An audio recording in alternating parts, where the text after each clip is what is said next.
ಮುಖ್ಯಮಂತ್ರಿ ಸಿದ್ದರಾಮಯ್ಯನವರ breakfast meeting ನಲ್ಲಿ ಚೀಟಿ ಪೇ ಚರ್ಚೆ ಆಗಿದೆ. ಹಾಗಾದ್ರೆ ಏನು ಆ ಚೀಟಿ, ಆ ಪೇಪರ್ ಸೀಕ್ರೆಟ್ ಏನು? ಸಿಎಂ ಹಾಗೂ ಡಿಸಿಎಂನ ಜೇಬಿನಲ್ಲಿದ್ದ ಪೇಪರ್ ಸೀಕ್ರೆಟ್ ಏನು? ಜೇಬಿನಿಂದ ಚೀಟಿ ತೆಗಿತಾರೆ ಸಿಎಂ ಮತ್ತು ಡಿಸಿಎಂ. ಇದೇನಿದು ಚೀಟಿ ಪೇ ಚರ್ಚೆ? ಬ್ರೇಕ್ಫಾಸ್ಟ್ ಮೀಟಿಂಗ್ ನಲ್ಲಿ ಚೀಟಿ ಪೇ ಚರ್ಚೆ. ಸಿಎಂ ಡಿಸಿಎಂ ಜೇಬಿನಲ್ಲಿದ್ದಂತಹ ಪೇಪರ್ ಸೀಕ್ರೆಟ್ ಏನು? ಯಾವುದು ಚೀಟಿ ಅವರಿಬ್ರು ಕೂಡ ಜೇಬಿನಿಂದ ತೆಗೆದಿದ್ದು? ಸಿಎಂ ಸಿದ್ದರಾಮಯ್ಯ ಹಾಗೆ ಡಿಸಿಎಂ ಡಿಕೆ ಶಿವಕುಮಾರ್ ಚೀಟಿಯನ್ನ ತೆಗೆದು ಚರ್ಚಿಸಿದ್ದಾದ್ರೂ ಏನು? ಆ ಚೀಟಿಯಲ್ಲಿ ಬರೆದಿದ್ದಂತಹ ಆ ಅಂಶಗಳಾದ್ರೂ ಏನು? ಚೀಟಿ ನೋಡ್ಕೊಂಡೇ ಓದ್ತಾ ಇದ್ರು ಸಿಎಂ ಡಿಸಿಎಂ. ಹಾಗಾದ್ರೆ ಏನು ಬರ್ದಿತ್ತು ಆ ಚೀಟಿಯಲ್ಲಿ, ಅಥವಾ ಇವ್ರು ಏನು ಬರ್ಕೊಂಡು ಬಂದಿದ್ರು?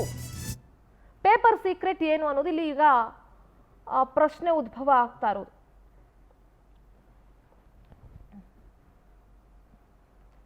ಇವತ್ತು ಬ್ರೇಕ್ಫಾಸ್ಟ್ ಮೀಟಿಂಗ್ ಅನ್ನ ಕರೆದಿರ್ತಾರೆ. ಬಹಳ ಮಹತ್ವದ ಸಭೆ ಕೂಡ ಹೌದು.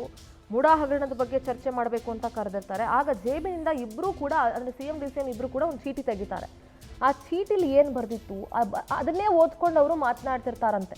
ಸೊ ಆ ಚೀಟಿಲಿ ಬರೆದಿದ್ದಂಥ ಅಂಶಗಳಾದ್ರೂ ಏನು ಅನ್ನೋದು ಈಗ ಭಾರಿ ಕುತೂಹಲಕ್ಕೆ ಮತ್ತು ಚರ್ಚೆಗೆ ಗ್ರಾಸವಾಗಿದೆ.